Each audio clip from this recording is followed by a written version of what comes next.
नमस्कार, मैं आराधना श्रीवास्तव आज फिर आप सभी के बीच में एक नए मुद्दे के साथ में राष्ट्रमंथन के मंच पर आप सभी का स्वागत करती हूं।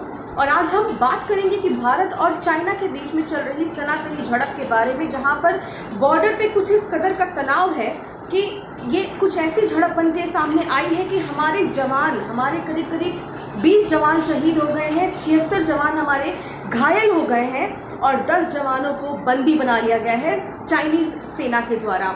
चलिए आज हम बात करते हैं और जानने की भी कोशिश करते हैं। कई पत्रकारों के द्वारा ये अभी तक कहा जा रहा था कि भारत की सीमा के LAC के पार कब्जा कर लिया गया है चाइनीज सैनिकों के द्वारा, जिसकी वजह से बॉर्डर पर इतना तनाव है और इतनी हिंसक झड़प भी हुई है। लेकिन प्राप्त सूत्रों के मुताबिक ऐसा कुछ भी नहीं हुआ है। और अगर इसका आधिकारिक ऐलान देखा जाए तो परसों PM नरेंद्र मोदी के द्वारा जब संबोधन किया गया सर्वदलीय बैठक में, तो ये बात सामने निकल के आई कि नहीं, चाइना ने हमारे बॉर्डर LAC बॉर्डर के पार आकर के हमारे जगह पे घुसपैठ नहीं करी है, जबकि मामला कुछ और है। तो आखिर मामला क्या है, आज हम उसी मामले पे बात करेंगे और जानने की कोशिश करेंगे कि चाइना और भारत के बीच में इतना तूल कैसे बना, आखिर क्या हुआ बॉर्डर पे, जिसको आज हम समझने की कोशिश करेंगे।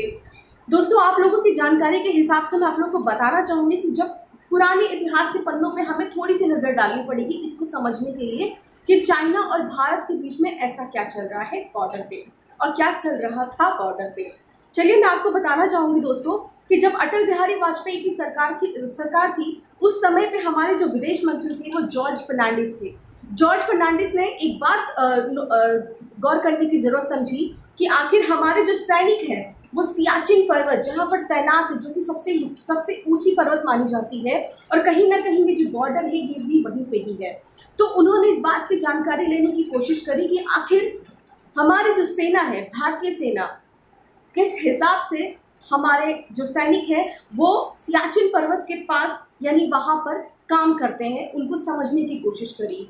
तो जानकारी उन्हें ये मिली कि वहाँ पर हमारे सैनिकों की हालत बहुत खस्ता हाल थी। कहने का मतलब ये था कि वहाँ के जो पहाड़ ऐसे थे कि जहाँ पर चलना भी मुश्किल था, तो वहाँ पे रहे कैसे और लड़ाई करे तो करे कैसे और सुरक्षा कैसे हो सकती है। इन सब चीज़ों को ध्यान में रखते हुए स्ट्रेटजिकल रोड बनाने की परमिशन दे दी गई और BRO को ये काम सौंपा गया। BRO ने इस काम को बहुत ही शिद्दत के साथ किया और कुछ इतना शिद्दत के साथ किया कि अरुणाचल प्रदेश के बॉर्डर से होते हुए ये सियाचिन पर्वत के गलवान घाटी की तरफ होते हुए निकला और इतनी रफ्तार में ये काम चला कि हम अरुणाचल प्रदेश के नागरिकों ने भी इसमें फ्री में अपनी ज़मीन को दान देने का भी फैसला किया और दिया भी।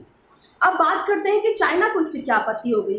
दरअसल होता क्या है कि जब इंफ्रास्ट्रक्चर की बात करते हैं, चाइना हर मामले में काफ़ी मजबूत देश है। अब हम इसे समझने का प्रयास करेंगे।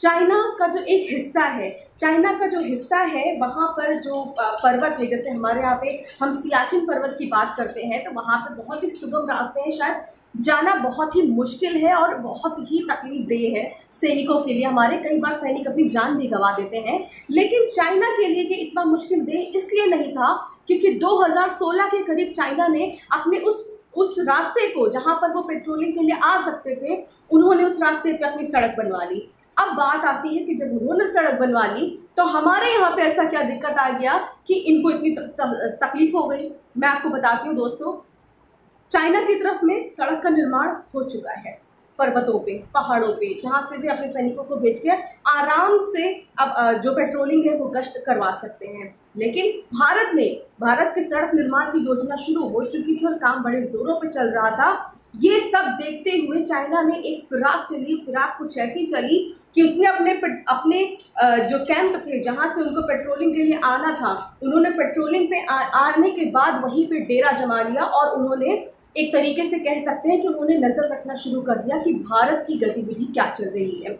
भारत की गतिविधि ये चल रही थी कि भारत अपने सैनिकों के लिए एक रास्ते का, सड़क का निर्माण करवा रहा था, जिससे कि पेट्रोलिंग करते टाइम पे हमारे भी सैनिकों को कोई तकलीफ ना हो। लेकिन हमारे सैनिकों को तकलीफ ना हो तो चाइना को कैसे तकलीफ नहीं हो सकती है। बस इसी बात का विरोध चल रहा था और बस इसी बात की वजह से भारत और चाइना के बीच में बहुत ही भीषण झड़प हुई वहाँ पे, जिसमें हमारे शहीद जो जवान हैं वो भी काफ़ी शहीद हुए हैं। बड़ा अफसोस है, बड़ा ही दुख है कि हमारे बॉर्डर पे इतना बड़ा तनाव छिड़ रहा है।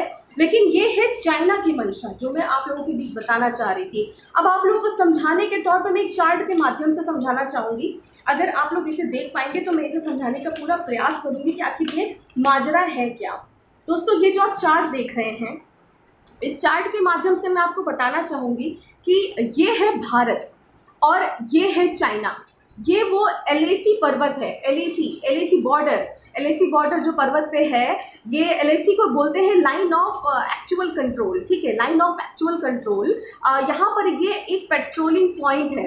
पेट्रोलिंग पॉइंट पे चाइना के लिए यहाँ से यहाँ तक आने के लिए सड़क बन चुकी है, लेकिन चूंकि भारत यहाँ से यहाँ तक अपने सैनिकों को पेट्रोलिंग के लिए भेजता है, तो यहाँ पर चूंकि रास्ता नहीं है जाने का, इसलिए हमारे कई सैनिक मारे जाते हैं, यहाँ पे शहीद हो जाते हैं इन पर्वतों के बीच में। बस इसी को यहाँ से यहाँ तक अपने क्षेत्र में भारत सड़क का निर्माण करवाना चाहता था और चाइना को इस बात की आपत्ति हो गई।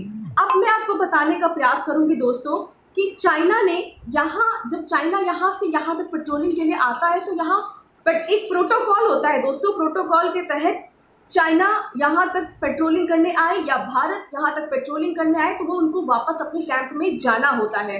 लेकिन चाइना ने जस्ट इसका उल्टा किया। उल्टा क्या किया, मैं आपको वो समझाने की कोशिश करती हूँ दोस्तों। चाइना ने उल्टा ये किया कि चाइना ने अपनी पेट्रोलिंग के दौरान यहाँ पर आकर पेट्रोलिंग पॉइंट पे ही अपना कब्जा जमा दिया, और यही कब्जा जमाने की वजह से भारत को आपत्ति हुई। भारत ने एक फैसला लिया कि अब हम अपने सड़क का निर्माण करेंगे, और सड़क का निर्माण करने के दौरान भारत की ये जो गतिविधि है देख करके चाइना को बड़ी हैरानी परेशानी हुई, और चाइना ने अपना वर्चस्व कम होता देख करके या वर्चस्व बनाने के लिए ये सारी फिराक चली। बस यही जो बॉर्डर पे हिंसक रूप ले चुका है, यही चाइना और भारत के बीच की झड़प है जो बॉर्डर पे चल रही है। अनेक मुद्दों के साथ हम फिर से मिलेंगे और कुछ नए अपडेट आपको देते रहेंगे। तब तक के लिए धन्यवाद।